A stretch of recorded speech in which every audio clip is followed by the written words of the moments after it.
James Baldwin didn't write to make you comfortable. He wrote to make you look at the world, at your country, at yourself. He said things in the 1960s that television networks refused to air. He made grown politicians visibly angry on live TV. He was, by his own admission, not interested in being liked. He was interested in being honest. Today, we're not doing the soft version of James Baldwin. We're doing the real one. 4 brutal truths from his life and his words that most people still aren't ready to hear. If you're looking for comfort, this isn't that video. If you're looking for the truth, stay with me. James Baldwin was born in Harlem in 1924, the oldest of 9 children, raised by a stepfather who was a preacher and, by most accounts, a deeply hard man to live with. Baldwin was black, gay, and poor in an America that had contempt for all 3. He wasn't handed a single advantage. He built his voice from nothing but raw intelligence and refusal to stay quiet. At 24, he did something drastic. He left the United States entirely and moved to Paris, partly to write and partly because he said he needed distance to see his own country clearly. From that distance, he wrote some of the most unflinching essays and novels of the 20th century. Go, Tell It on the Mountain, Notes of a Native Son, The Fire Next Time. He returned to America during the Civil Rights Movement, not to lead marches, but to write and speak with a precision that made people extremely uncomfortable, including people who claimed to be on his side. He wasn't trying to be popular, he was trying to be accurate. That distinction is the whole reason we're talking about him today. Here's the first brutal truth, and it applies to nations and to individuals equally. Not everything that is faced can be changed, but nothing can be changed until it is faced. Sit with that for a second, because most people build entire lives avoiding exactly this. Baldwin wasn't just talking about racism in America, though that was his primary subject. He was describing a universal law. The thing you're avoiding, the conversation, the diagnosis, the relationship, the habit, doesn't go away because you refuse to look at it. It just sits there, untouched, unchanged, quietly running your life from the shadows. Baldwin's entire career was built on refusing to look away from his country's racism, from his own sexuality in an era that criminalized it, from his own contradictions and failures as a writer and a man. He wasn't fixing everything he faced. He said so himself. Facing something doesn't guarantee you can change it.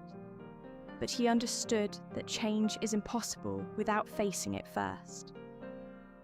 What are you refusing to face right now?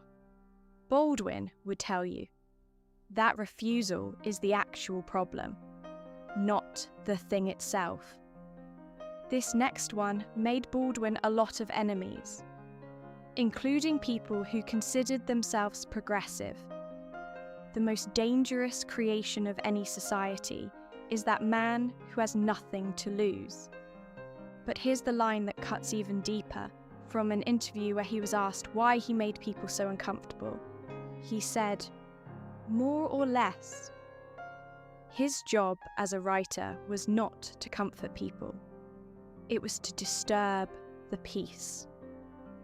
Baldwin believed that comfort, especially the comfort of people who benefit from an unjust system, is not neutral. Staying comfortable while others suffer is its own kind of choice. Silence isn't innocent, it's a position.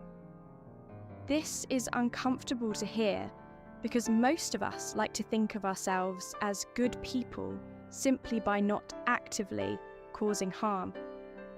Baldwin rejected that entirely. He'd ask you, where has your comfort required someone else's silence? Where have you chosen peace over honesty because honesty would cost you something? This isn't about guilt, it's about honesty.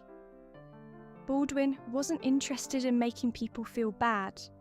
He was interested in making people see clearly, including seeing their own complicity. Baldwin said something about freedom that most people have never actually internalized, even if they've heard the quote. Freedom is not something that anybody can be given. Freedom is something people take, and people are as free as they want to be. Read that last part again. People are as free as they want to be. That's not Baldwin blaming victims of oppression. He spent his entire career documenting and fighting real, structural, violent oppression. He knew exactly how limited freedom could be under an unjust system. But he also refused to let that be the whole story. He believed that even inside constrained circumstances, there is an internal freedom, a refusal to be defined, silenced, or diminished, that has to be actively claimed. No one hands it to you. You take it. This applies far outside the specific context Baldwin was writing in. How many of us are waiting for permission from a boss, a parent, a culture, an algorithm, to be who we actually are? Baldwin never waited for permission, not from white America, not from black America, not from anyone.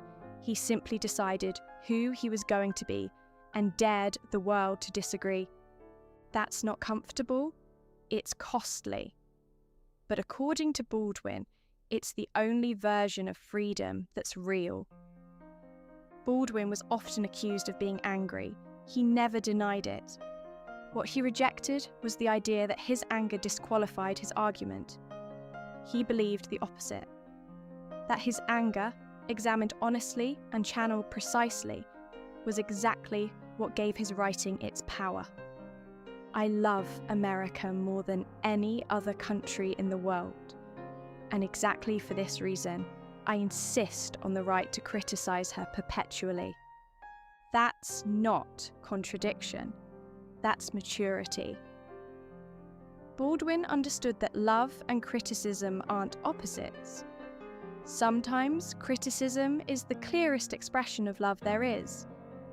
He turned his anger into some of the most precise, devastating, beautifully constructed prose in American literature. He didn't suppress it.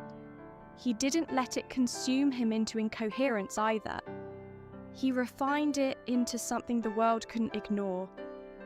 Whatever you're angry about right now, and if you're paying attention to the world, you probably have something. Baldwin's example isn't to bury it or to let it run wild. It's to ask what that anger is trying to protect, and then build something with it. James Baldwin died in 1987 at 63 years old, in France, the country that had given him the distance to see America clearly enough to write about it honestly. He never softened his message to make it easier to swallow. He never apologized for making people uncomfortable. And decades later, his words are quoted more than almost any writer of his generation, precisely because he refused to lie to make anyone feel better. 4 brutal truths. Face what you're avoiding. Understand that comfort isn't neutral. Take your freedom instead of waiting for it, and turn your anger into something precise instead of burying it. None of that is comfortable advice. Baldwin never gave comfortable advice, but it might be exactly what you needed to hear. If this hit you the way it hit me putting it together, subscribe. We do this every week. I'll see you in the next one.